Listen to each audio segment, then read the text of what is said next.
Anyone who's played Sekiro knows one thing. This game is hard. Very hard. Smash your stuff hard.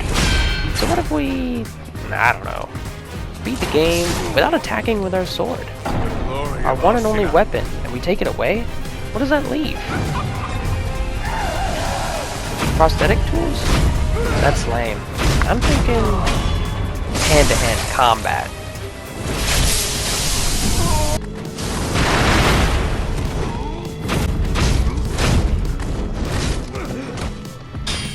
Here are the rules for this unrelenting challenge that's as hard as you're probably thinking.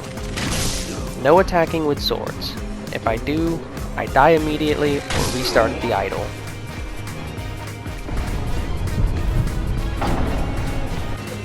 No blocking with my sword. This rule will have some setbacks towards the end of the run, but otherwise I wanted to do this without blocking or deflecting, as that's also using our sword to damage enemy posture.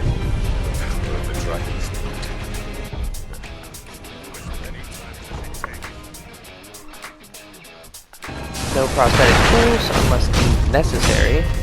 This rule is also kinda lenient, as I allow a tool later on that wasn't really necessary, but there was one boss that needed one to be beaten.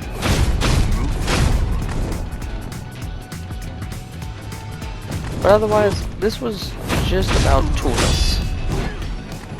This tool seemed kinda lame and overkill. And finally, glitches are absolutely allowed. In fact, they're vital to the run. So if you ever were to try and attempt this, be warned that you're gonna be pulling some insanely hard glitches that took me hours to perform. And I'm a professional. With that, we're ready to put our fist to the test. In Sekiro, fist only. Our run begins, waking up from a massive unrefined sake hangover, and busting out the speedrun strats. I said speedrun strats. It's been too long, Wolf. We're too cool to shake hands, kid. My lord. With that, we get a sword. Get that out of here. I'll take the heals though. My lord. Now we just skip everything and everyone and go admire, face Genichiro. Shit.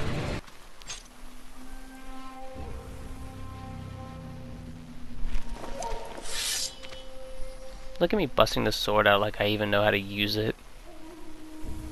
As punishment for even thinking about using a sword, we lose our arm. A fair trade. And we wake up from yet another rough night. This time, with a new arm. Don't you just hate when that happens? What is this? So let's go over the ground rules. For now, our only method of attack are stealth death blows, since death blows are a crucial mechanic. No getting around that.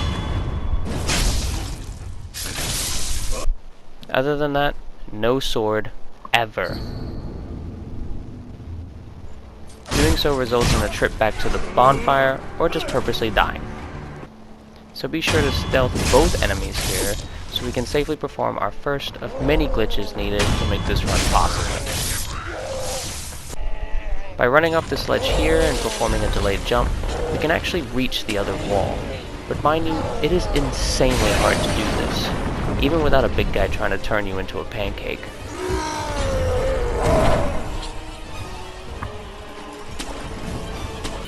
This goes without saying, don't actually try this unless you have too much time on your hands. But finally, after a humongous stroke of luck,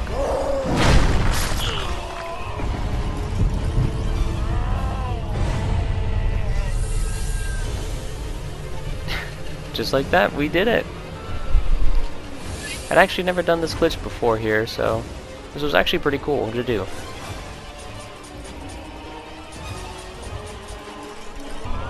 So long, sucker. A golden seed? Bring me gourd seeds. Gourd seeds? Gourd seeds. Sorry, gourd seed. After failing significantly easier jumps and becoming snake food,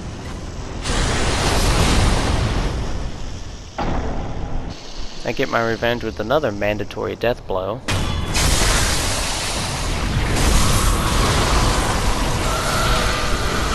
Peek in on the little guy. Oh, look at it. Oh, fuck. Oh, fuck.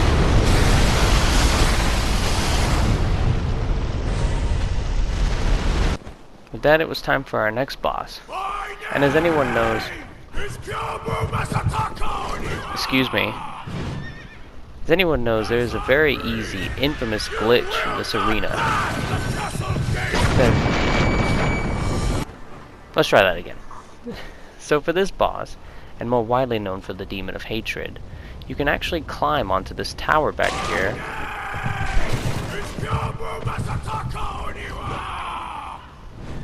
Just like this, grab onto the ledge, jump and grab, and we do another delayed jump onto the wall here.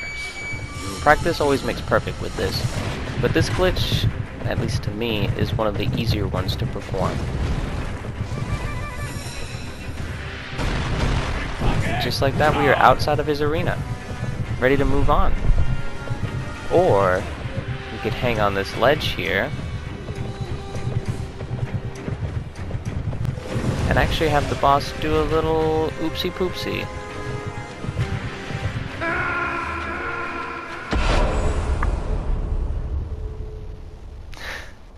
Bye-bye.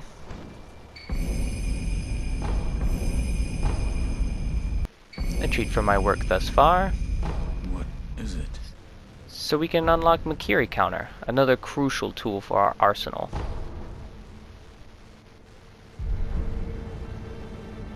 Immediately after Gyobu is the Blazing Bull, and we don't really want to fight him either. Thankfully, there's another glitch. But this is arguably one of the most difficult to perform. You have to run off this ledge, this time not a delayed jump, and make an incredibly sharp turn over this tree branch. It sounds easy enough, but it is insanely difficult. So, prepare to be here a while. After a few years though, we finally mastered it. I genuinely think it could have been easier to jump attack the bull to death. But here we are. Carefully follow this route along the wall, which will eventually trigger the boss fight.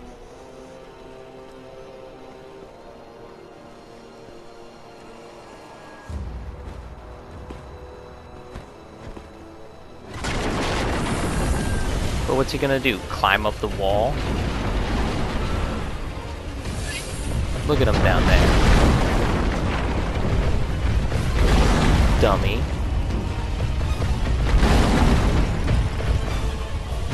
With that, we can grapple over to the bridge, securing our spot past the bull. For now. Toro! Toro! Our goal with all these glitches is to get to Senpo Temple, where the art of kicking ass lies. So, just make a beeline there.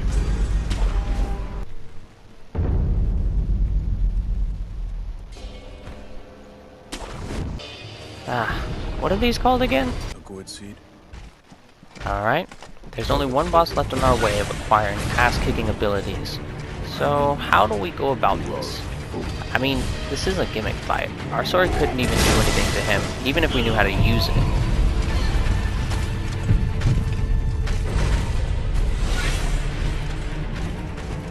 So, what if we just skip all that and just hide over here?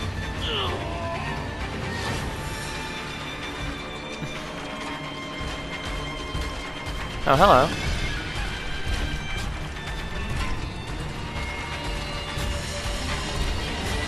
And just like that, he actually goes through the fog wall and comes over here with me. And after sitting on my ass for quite a while, he actually just does the deed for me.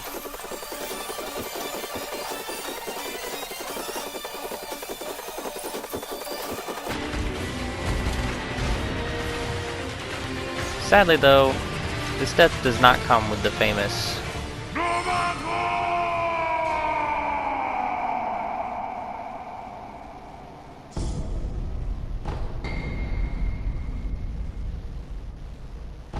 Now, how do I get back up? With nearly all the glitches done with, we can now go into the temple.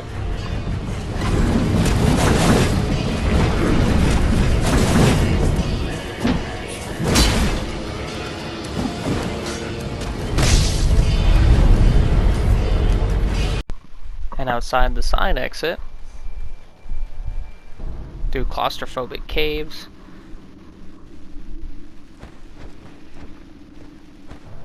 lies a hidden shrine containing the piece of paper detailing how to properly kick ass. Hooray! We farm up some points from the nearby folks.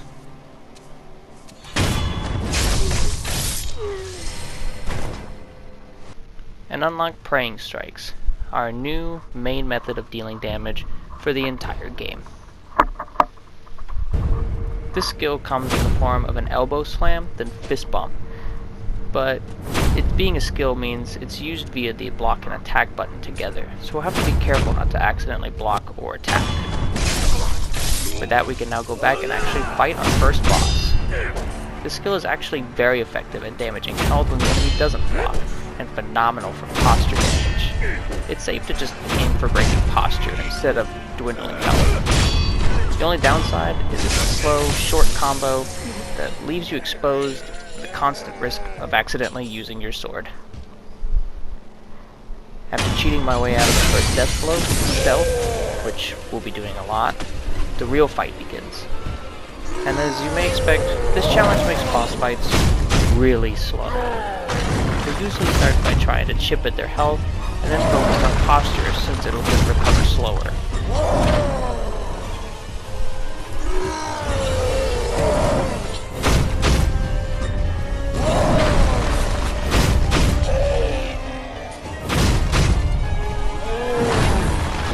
Overall, not too bad, but it's only going to get worse from here.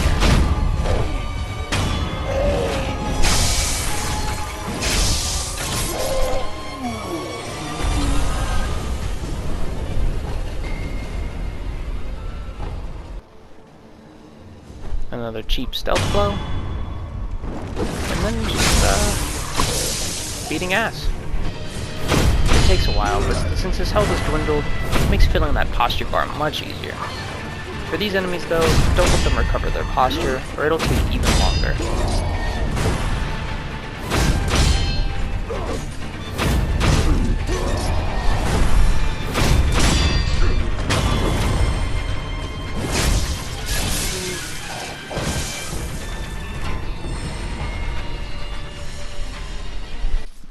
Prayer bead hunt continues, so we can make our first prayer bead necklace. I love arts and crafts. This is an actual depiction of me dying from not recording snake eyes and showing Mikiri counter off. Father. We're finally in the Hinata estate, though it's solely for the prayer beads. Stealth kill the guards, just in time for our backup to die.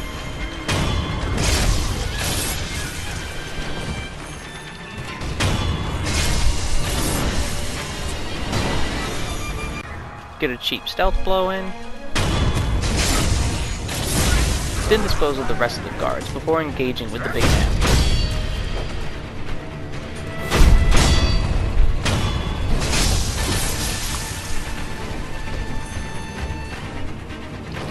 This boss is very easy, with clear as day openings and easy to read attacks. The only issue is that he's thick, as this posture takes forever to budge. But we can chip his health down with ease. It's just a matter of patience and caution, as he does tend to hit like a dump truck.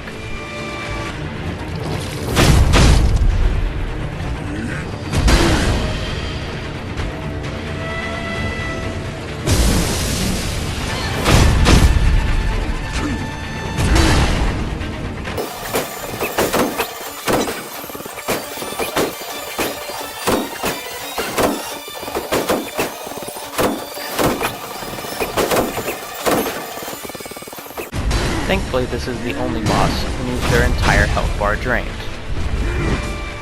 say that because this took about 30 minutes.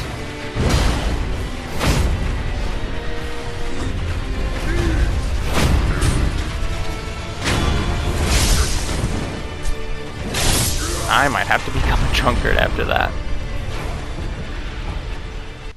A bonus prayer bead for our struggles. And our upgrade to praying strikes. This adds an additional attack at the end of our combo, this one dealing more damage to both health and posture. It's very crucial to use this one, otherwise fights will keep taking longer and longer.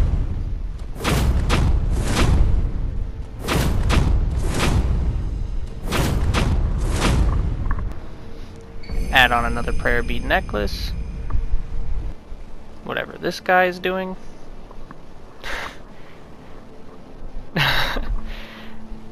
An easy first death blow.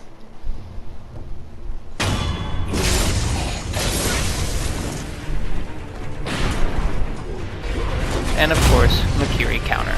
All these things lead to a fight that goes pretty smoothly. I hate that this has to be the showcase for it, and not Snake Eyes, but whatever. Makiri counter comes mad clutch. I'm not mad at all that it's showcased on him and not Snake Eyes. I'm not mad at all.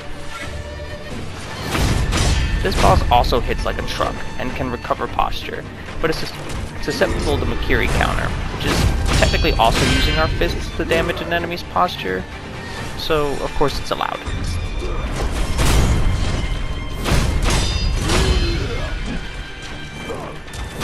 Our strength outmatches his, and it's not long at all before he crumbles.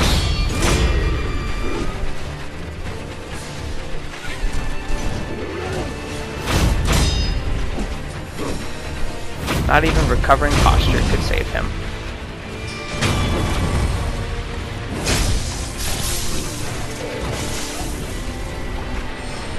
With all of our money, we can buy some shit.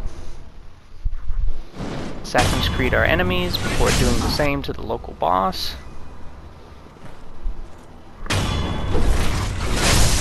And much like every other general we face, this fight is pretty straightforward. Not really much to say, honestly. I toyed with the idea of only hitting him once, and I promise you that is not strategic at all. The more hits you land at a time, the better.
Almost missed the death blow. Alright. Next up is... Anyway, Gourd Seed.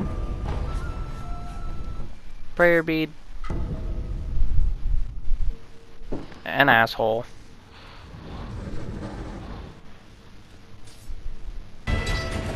This fight seems scary, especially with no stealth death blow to start. This guy just spams the same attack.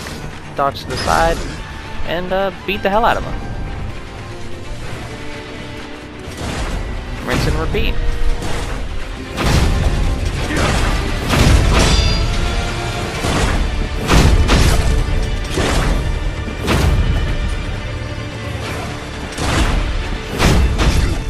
This is a great way to prepare for all the dodging we'll be needing to do.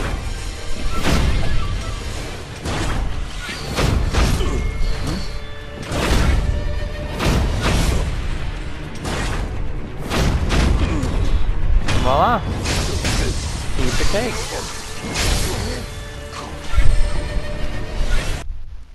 Oh hey, lightning reversal. Is that foreshadowing? Another necklace down. And now it's time to really put our skills to the test. Will only take a moment.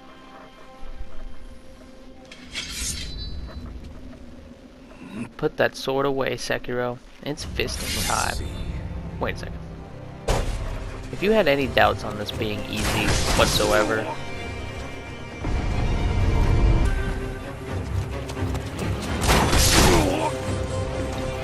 Glory of Ashina!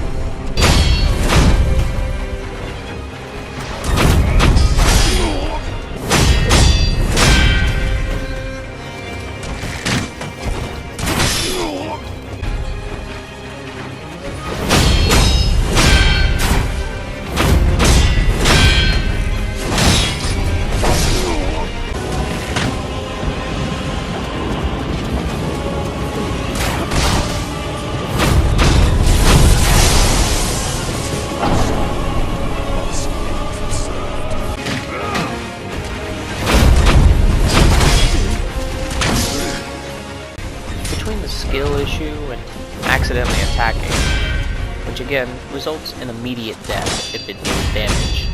This fight was a true test of whether a run like this would even be possible. Glory of Auschwitz. The most important thing to learn is the timing of when to dodge. With no deflecting, your life really depends on your ability to maneuver around attacks. Be it sprinting, dodging, jumping, whatever it takes. Makes this with being an unrelenting force, and your enemies will never have a chance to recover their posture, no matter how high their health still is.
Phase 2 is more or less the same, just less Makiri counters and more turning him into a Goomba.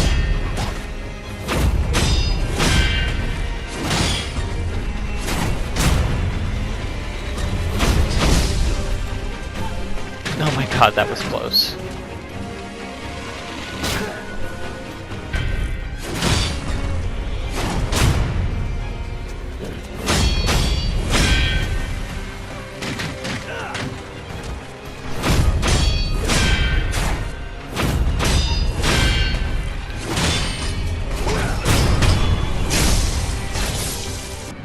Suddenly he turns incredibly sexy. I mean, look at him. And we can honestly just lightning reversal him to death. I counted lightning reversal in our arsenal for two reasons. One, it's still not technically hitting our enemies with our sword, but with lightning we conveniently grab with our sword. And two, Sword Saint Ishin. Need I say more? Honestly though, even without the lightning, this is Genichiro's easiest phase. His attacks are the easiest to dodge and counter, especially after dealing with the previous two phases.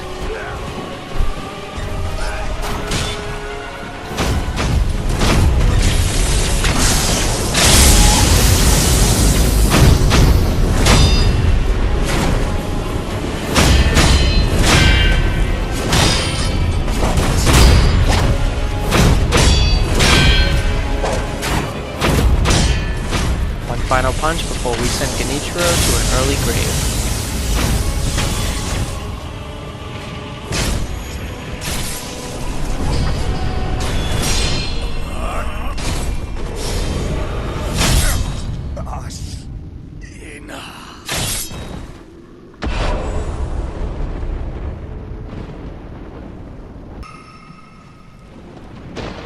Or so we thought.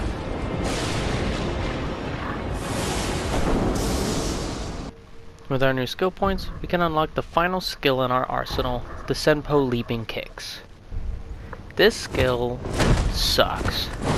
It's insanely slow, hard to use, and just doesn't outweigh the benefits of the other skill. Maybe if you needed to attack a shielded enemy? Even then, I'm not really sure. So don't expect to see this skill very much, but it is technically available. How many times have Lord you Kuro died painfully and reminds come me back of to my life skill from issue in the run thus far. 3 times, or perhaps a number so large that it cannot be counted. Teaches me about the main ending of the game we'll be going for, Sekiro. which requires me That to is meet what I the should scary get. man in the alleyway, Are you?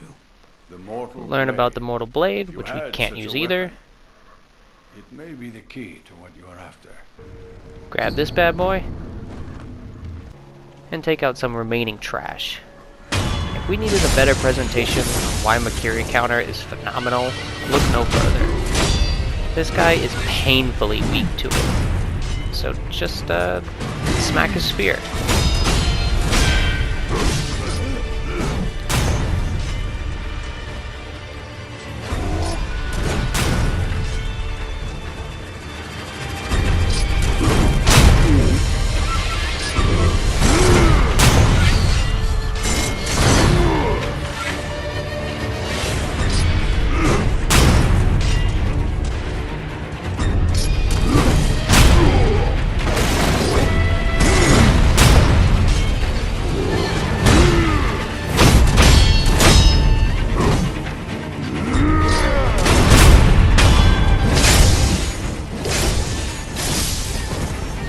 Take that. And this. And now we go to our next mandatory boss, who's actually a cakewalk thanks to this trick. Gachin's sugar, then enter. Attack right behind you. And make sure not to have Senpo kicks equipped. Just fix that real quick. And then follow this route to easily dispose of our monkey friends. Sorry, little one.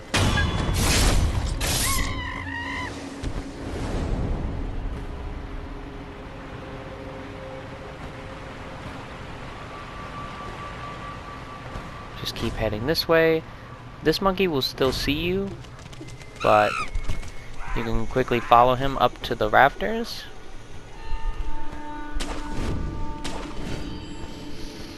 And then easily dispose of him. On to the next monkey. Fuck. Reapply if needed. Then jump onto the middle branch to quickly dispose of our final monkey. And people think Sekiro is hard.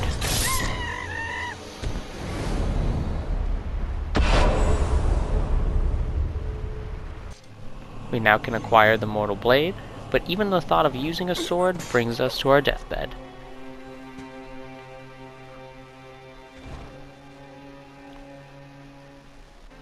Anyway, take the sword, I guess. I accept its power. Could sell it or something. Or use it for pest control.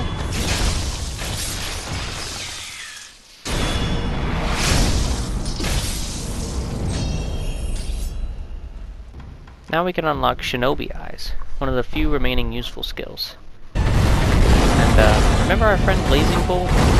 Well, the bull drops an upgrade to our healing flask, so we gotta dispose of him sooner or later. May as well be now. This boss is obviously very chaotic, but just aim for the head and be unrelenting. He staggers very easily, so it shouldn't be too terrible.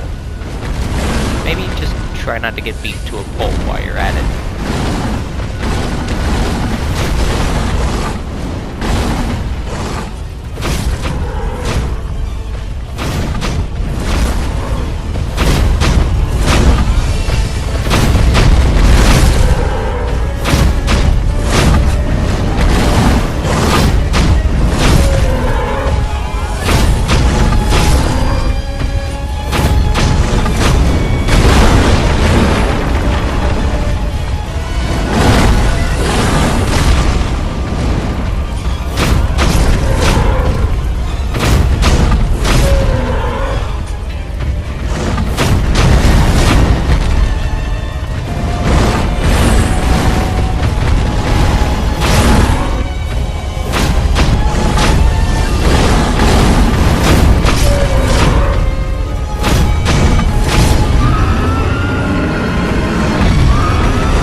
This totally didn't take like 15 attempts.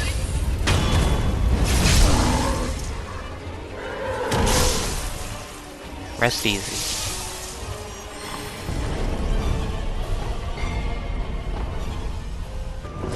As I struggle to find a use for the Senpo kicks, like, seriously, why is this skill so bad?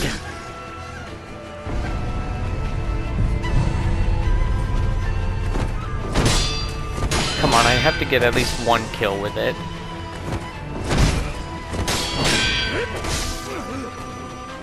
Come on! There we go. We get another bead. Skip past the boss.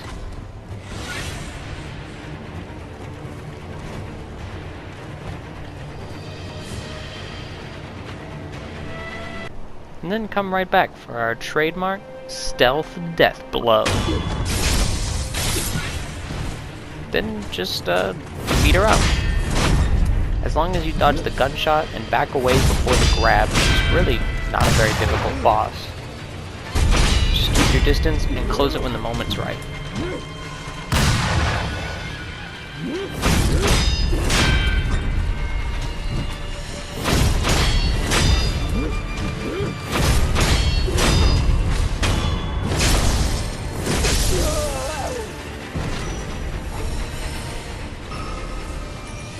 Can't hit a moving target. New necklace, who dis? And now... oh god, we'll be back. We're gonna bend the rules a little. I really wanted to avoid prosthetic tools because it felt kinda cheap to use them, but in this instance, I couldn't see many other options. This boss practically requires you to deflect. Of course, it alone still wasn't quite enough.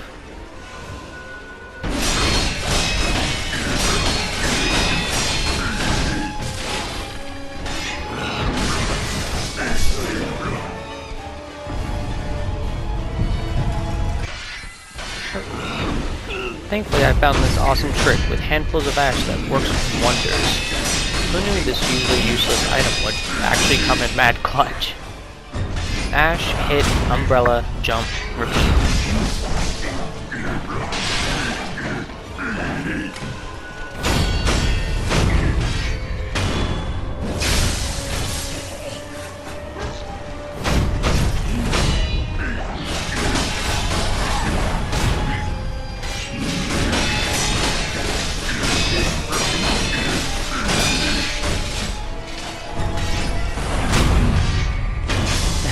Thank God, I was out of spirit emblems.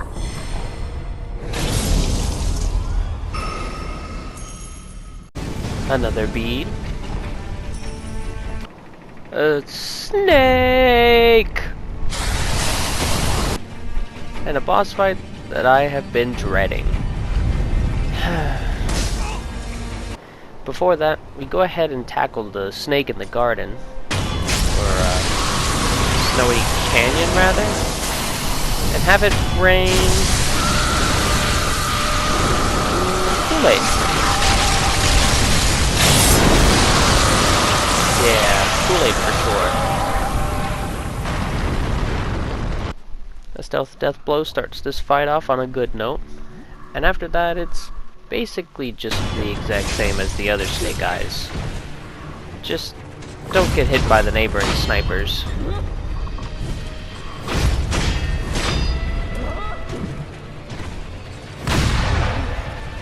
Get down, sniper!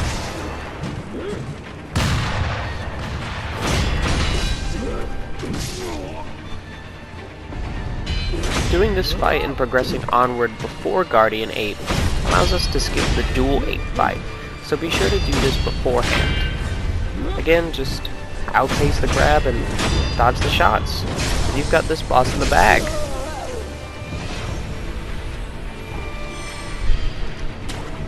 A massive challenge awaits us now. For this fight, make sure you're at max strength and healing thus far, and then disregard all of it. Who are we kidding? This guy never stood a chance. He's actually the perfect boss to use our Senpo kicks on.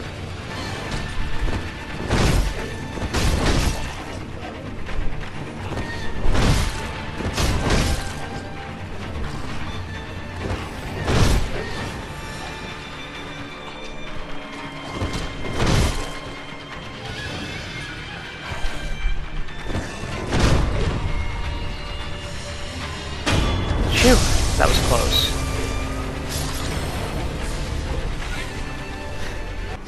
Meet a basket case? Basket, basket, basket, basket, basket.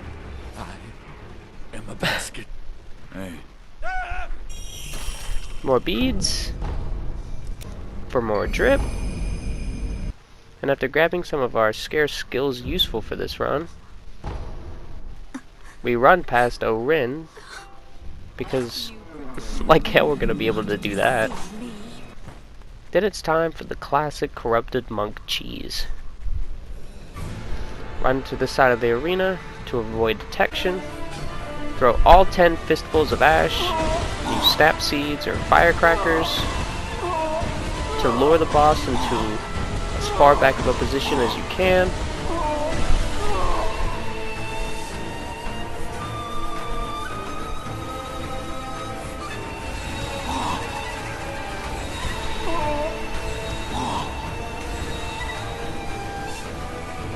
And then spend an embarrassingly long time trying to do the backwards jump for an easy death blow. Come on, just like this. No. Alright. Up here? Nope. There we go. Piece of cake, first try.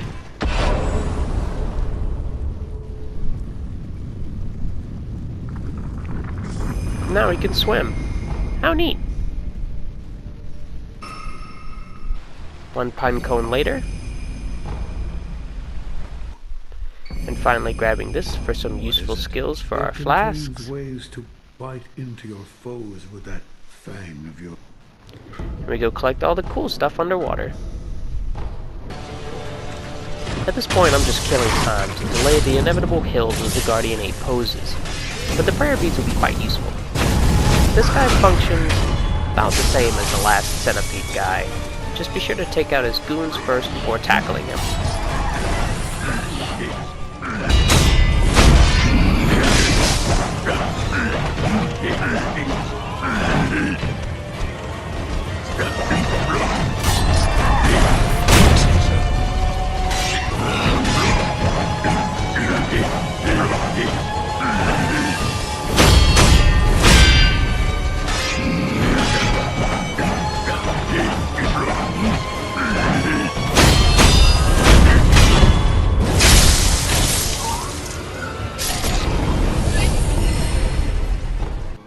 Another stealth to death blow starts this fight against the Lung Shadow, which is crucial due to how annoying this fight can be in this claustrophobic setting. The best technique is to never stop attacking, which kind of becomes a staple throughout the run. If your dodging skills have been honed in, then this won't be too bad at all. His kick attack is just as terrible for him as it has been for us, leaving him very susceptible to our much better fighting style.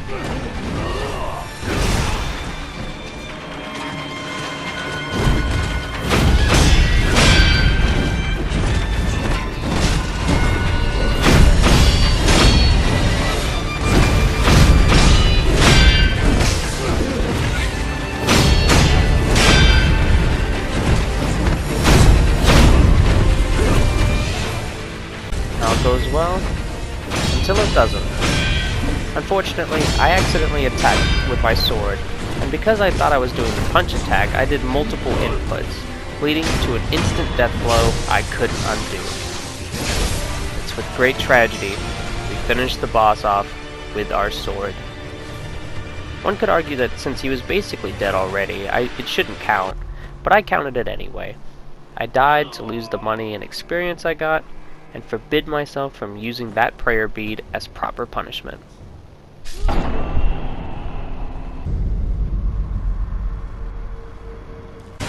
And if further punishment was necessary, then the ape finally came to deliver. Anyone who's played Sekiro can vouch, but this boss is ridiculously tough.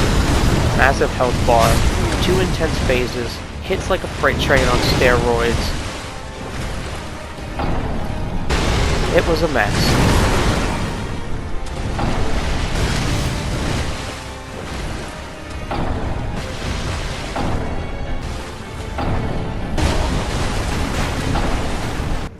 It felt like I was just throwing myself at a wall.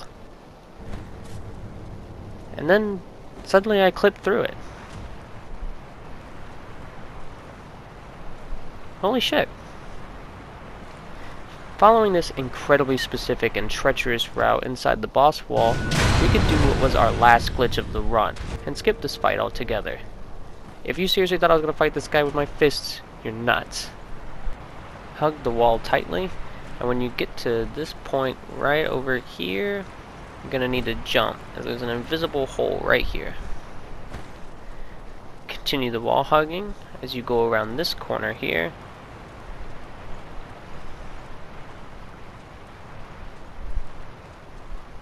And then gently ease your way through this wall. Be careful, as there is a bottomless pit just inches away.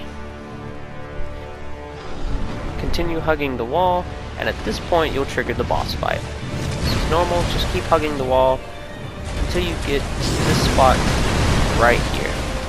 At this spot, position yourself just right, and then do a double jump against this wall. And upon the second jump, ease forward just a hair and make a sharp right turn. From here you can safely hug the wall all the way into the tunnel, and once you hit a dead end, you're in the complicated part. This boss can still throw his literal shit at you, so in a way you're still fighting the boss. You have to make an overly complicated jump around the wall ahead of you.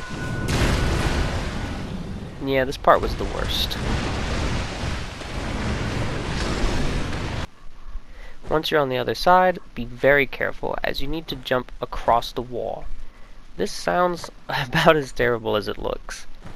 But once you do all of that, the Lotus will be ours, with the ape still alive.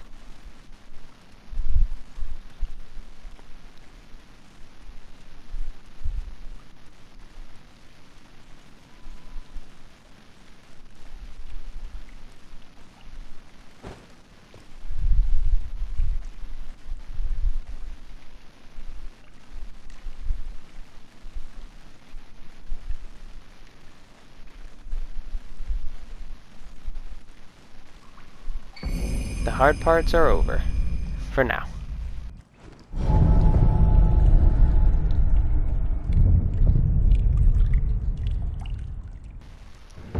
Interestingly, we immediately arrive at the dungeon entrance where Ashina Castle has been invaded, and a very old and disappointed owl awaits our ass-kicking, or punching rather. Obey your father's command, and forsake the divine heir. We stay loyal to our BFF Kuro, obviously. I cannot do as you ask. You... what? Flash our sword, even though we can't use it. Seems you've grown, if just a little.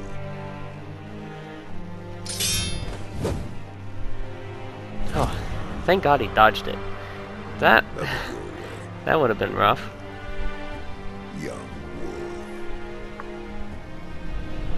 And now we brace ourselves for another very tough fight.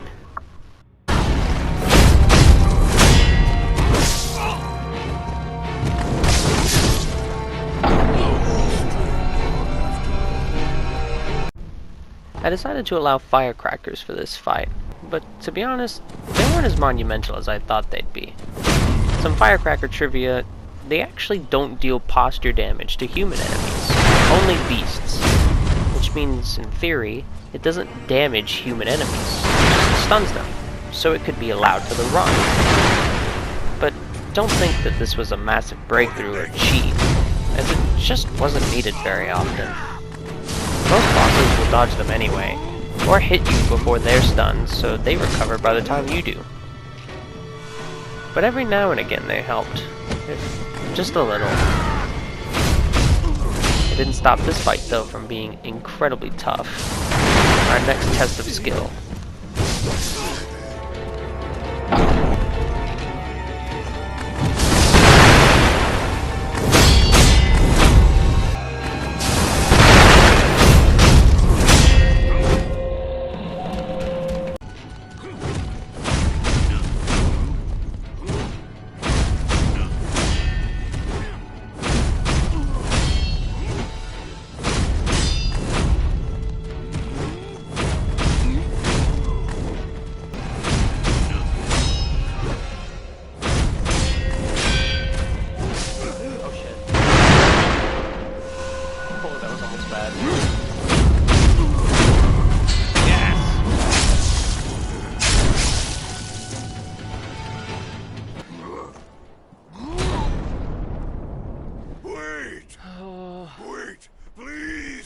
God, I wish that this was the end of it.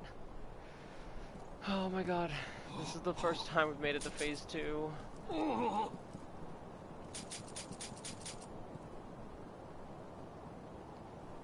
Go on.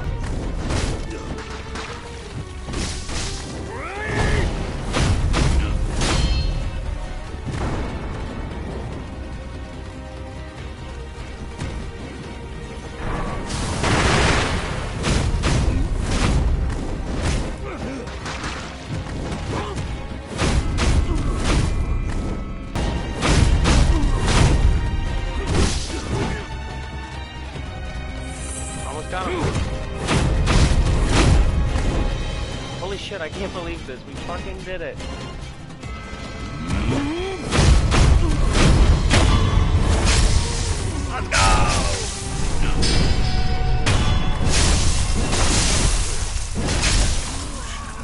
You taught me well.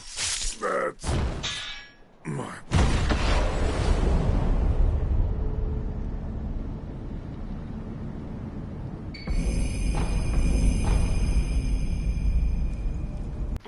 With a dead dad, The aroma. we quickly move on to smelling some perfume, Palace. take a VIP flight on the Rope Man, who seriously is like never mentioned before or after this, but he is so cool. Look at him go. And oh, do I hear another roadblock? The monk sucks. Terribly.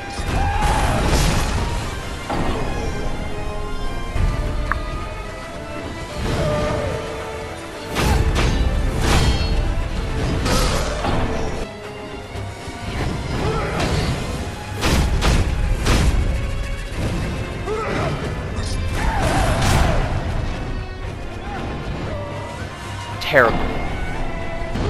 This boss hits extremely hard and has hard to memorize attack patterns. Timing is extremely tight here, with dodges needing to be nothing short of perfect on certain occasions. The shift between slow and quick attacks adds a lot of uncertainty, which you just have to get good and figure out.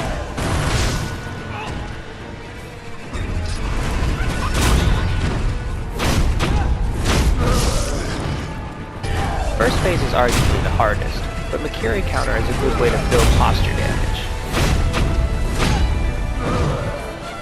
Between that and perfect timed dodges,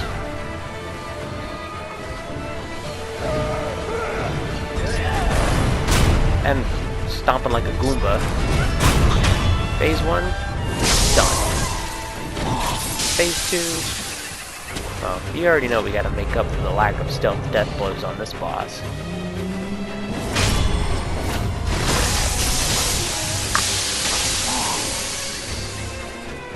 And then there's phase 3, another toughie.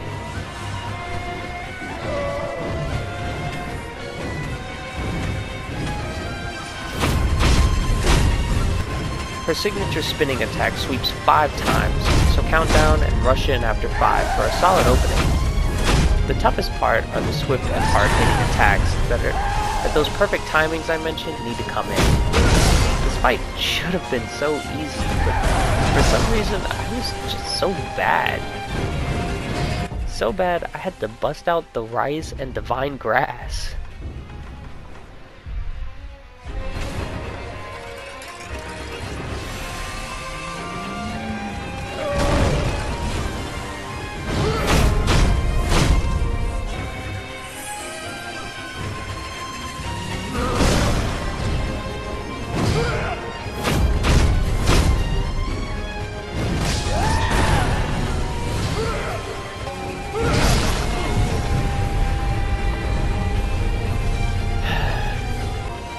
Then I needed to use a dragon droplet to get my revive back.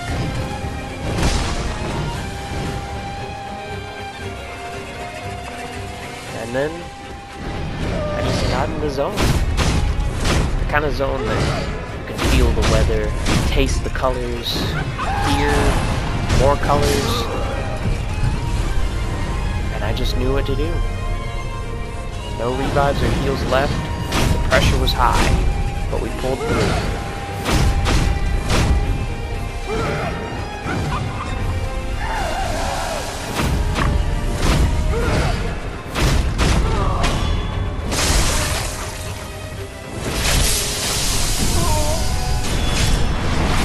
Would you look at that? Our bug killer comes in clutch. Knew we didn't get this thing for nothing.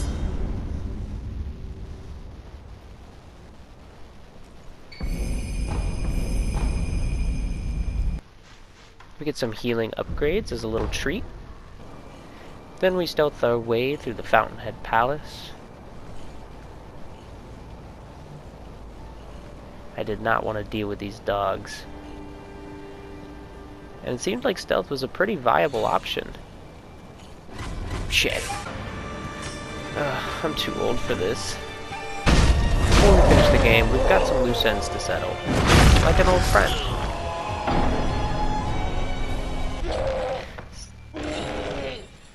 Stealth death blow. Then it's basically the same boss as before, but it's harder. Don't get hit.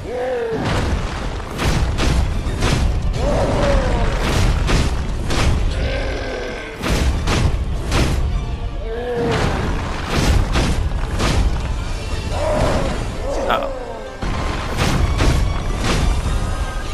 Phenomenal time dodges do wonders.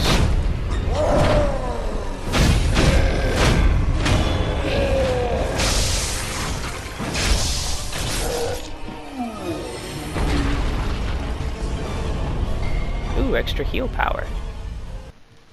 No stealth death blow for this boss, but his buddy can have one. This boss doesn't really need one anyway, so we've got bead to settle. The last Lone Shadow robbed me of a prayer bead, so now it's personal. Thankfully, this one is actually easier, thanks to the bigger arena and the opening that the poison attack leaves. Which, by the way, where is that for us? That would have added so much more creativity to our builds and approaches to bosses. Oh well. It led to his downfall, so maybe it wasn't really worth it.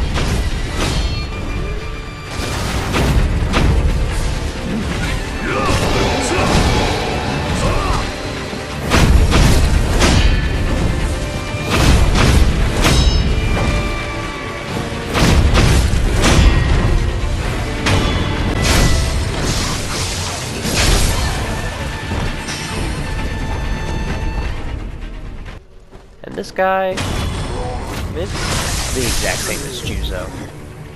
Man, everyone gets onto Elden Ring for having repeat bosses, but have they played this game? A stealth death blow is the signature at this point. The second phase is just round 3 of Juzo, but without the 20 minutes of whittling his health bar down completely. Same opening, same everything.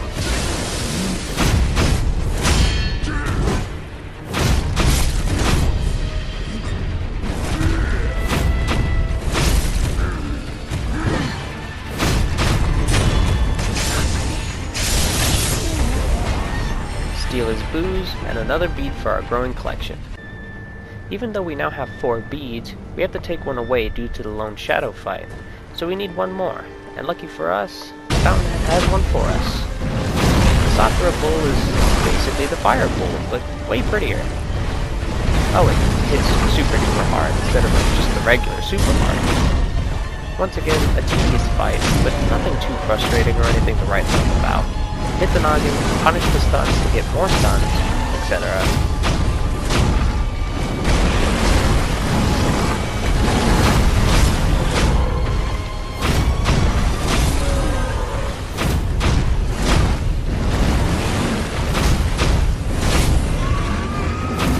This rodeo comes to an end, big guy.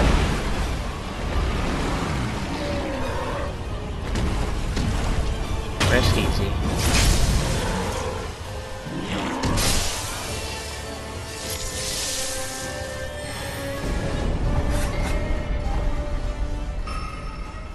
With 5 of 4 prayer beads, we can now get our new necklace. Our dodgeball coach somehow shows up here, but isn't too tough. Shit. He kicks, I punch. We could have been lovers in another life. Oh well, give me that bead.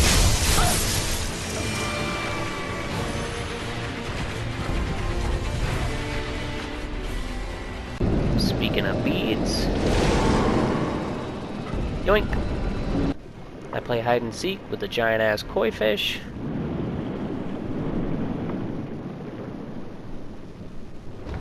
Get the last Estus shard of the run. And get ready to fight a cool ass dragon.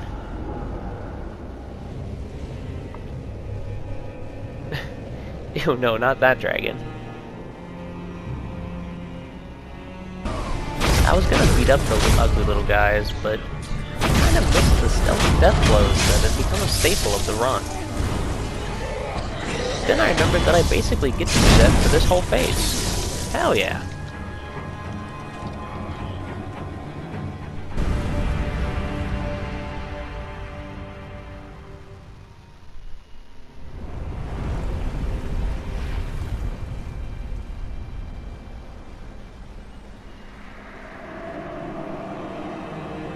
Now we get the cool ass dragon. What a gorgeous boss. But sadly... Zap! Zap! Zap! Zap! Zap! And one final zap to bring the boss down. The only fight that remains roughly the exact same in this challenge. Gotta love gimmick fights. With the dragon tears ours, we can now sever immortality. The run begins to reach its end.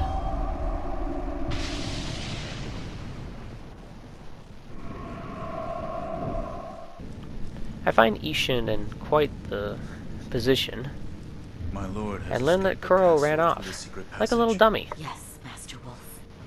I buy the last heal upgrade, and get ready to take out the remaining trash. Stealthy on this guy, and 50,000 Makiri counters in a row. He's not really great with any other attack, it seems.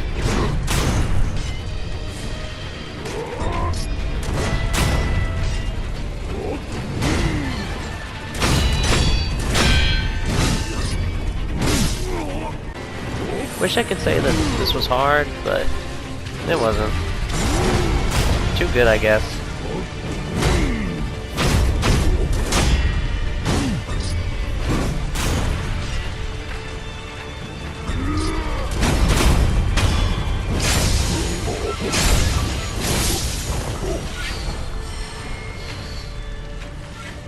I need one more prayer bead due to the Lone Shadow, and while I could go and fight this asshole underneath Ishin's tower, well...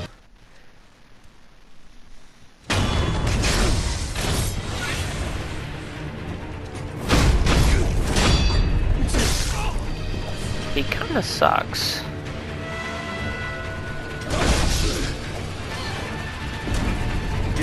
So I just bought one at the shrine.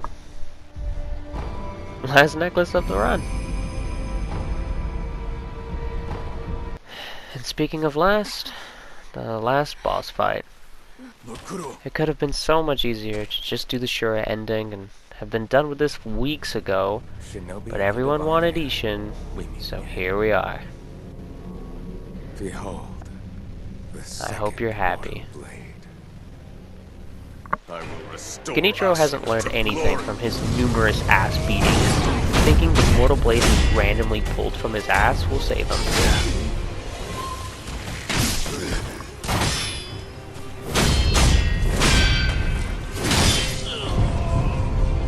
Yes, that's it. Strength.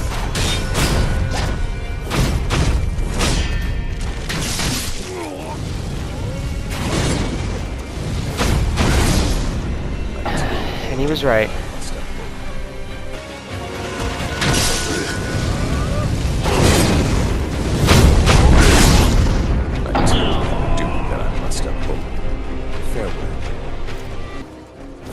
Once you memorize his sword attacks, he's roughly the same as before.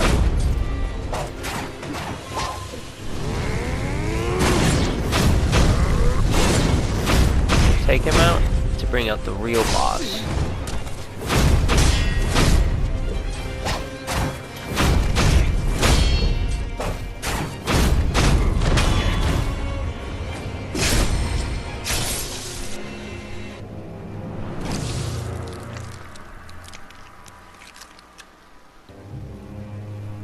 Which means Sekiro. I must destroy you. Chills. Count Sekiro! Ishin is a fucking menace. It doesn't help that he's the hardest boss, in my opinion.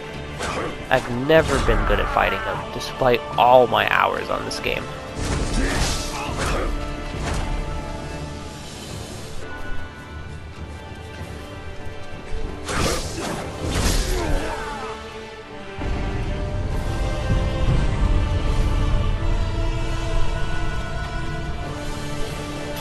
For first phase, this attack is the best opening, and is easy to avoid, but that alone isn't going to be enough for this 4-phase monstrosity.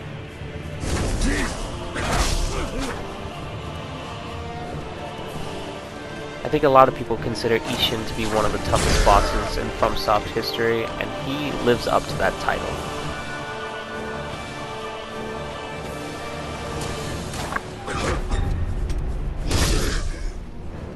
Hesitation is defeat. I played around a little and tried a fun little glitch.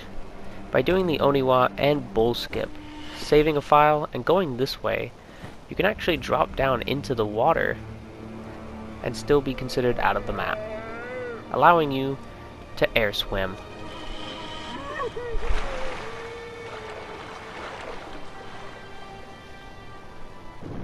Air swimming was great, but anytime you entered the Ashino Reservoir, you immediately died. No matter the angle.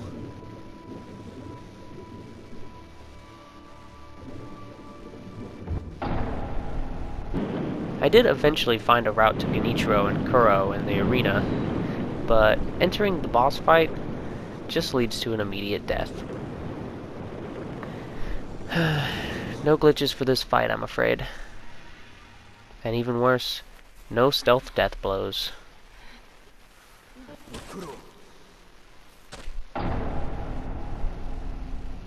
The only one that got stealth death blowed was us.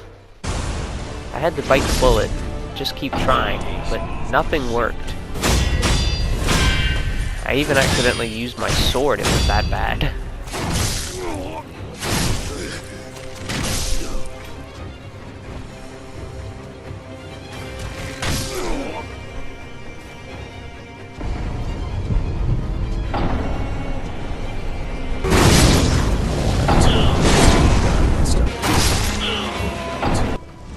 So finally I went and farmed for some experience, using our patented stealth death blows.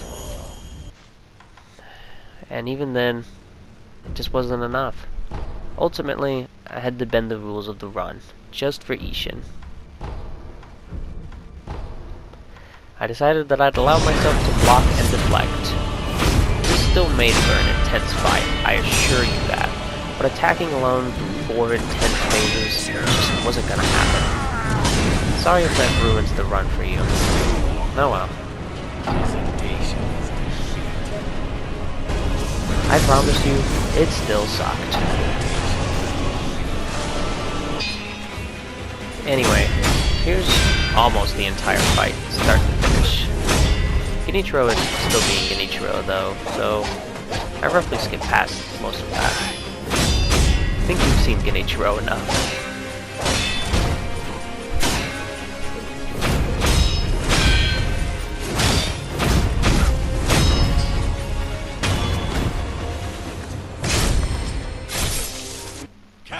Sekiro.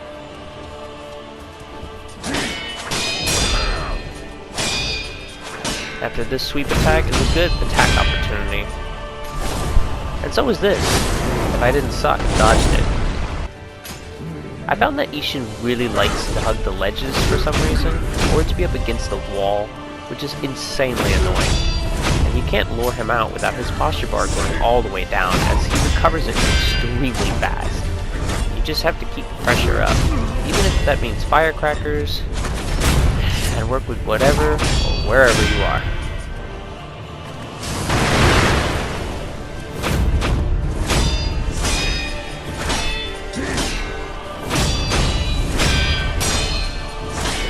Ishin also frequently uses this 3-hit combo, which is easy to predict and counter once he finishes.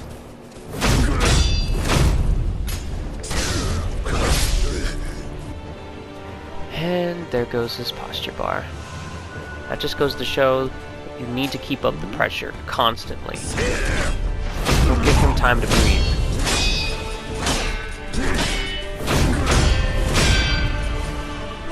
Combine that with our deflects and Mercury counter, leads to a relatively smooth first phase. It definitely could have been worse.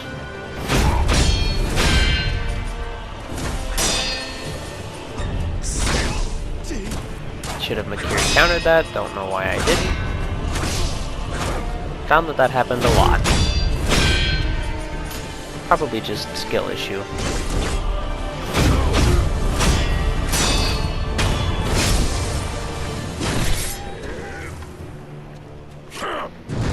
His second phase is both very scary and intense, yet also easier, since his spear can get the slap from our Mercury counter pretty often. Deflecting made this part much more doable, but also if my posture was filled, like at all, he did his massive combo, it was an instant death.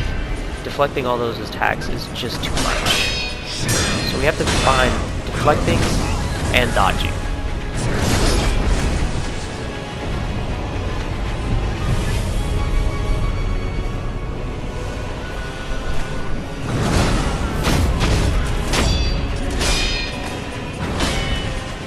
Then of course, he gets his block, which you need only to run to the side to avoid. He's a lot more aggressive here, which works out since it gives his posture bar less time to go down. Still, when he is caught idling, it will go down fast. Pressure is the most important aspect of this fight, or you'll be here all day.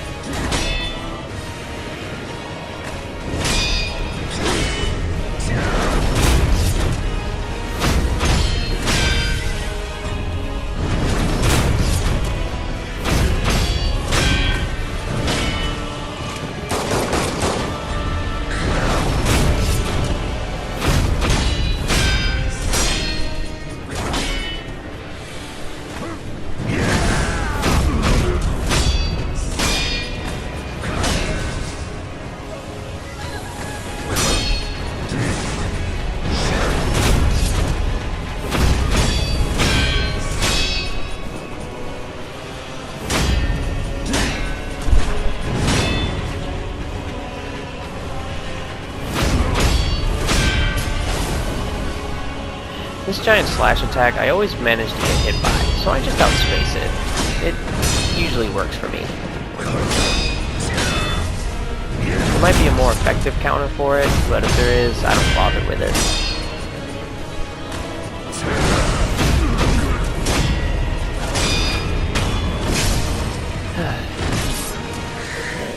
Third phase is about the same as phase 2, but now he gets lightning everywhere.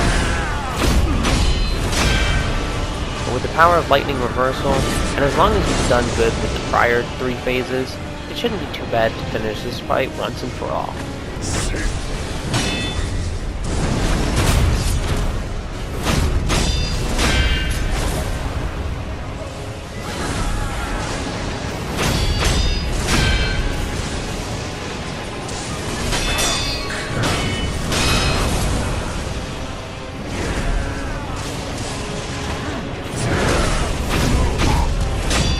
And if you're lucky like me, he changes twice for some reason.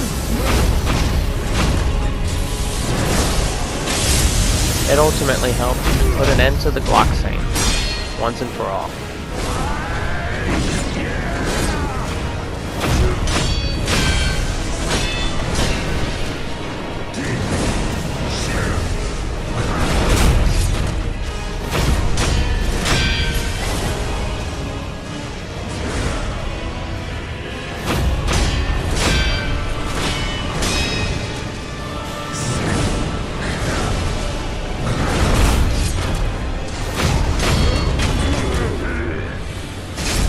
And there it is.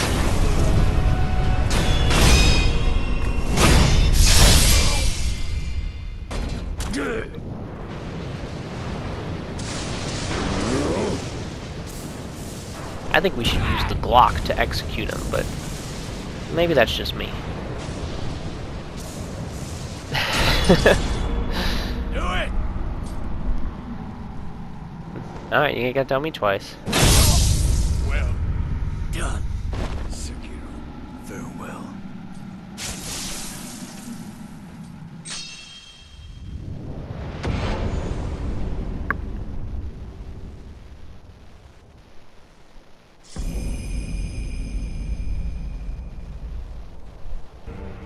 Here are our final stats, and the extra prayer bead that I never used.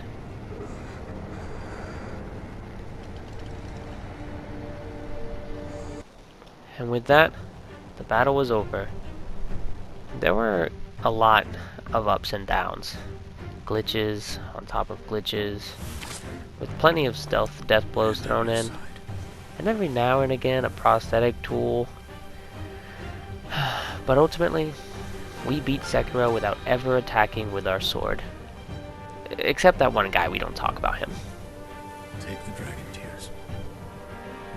This was a massive challenge, one that I really didn't think would be possible numerous times, and the thoughts kept coming back the further I got in, that this run wouldn't be feasible.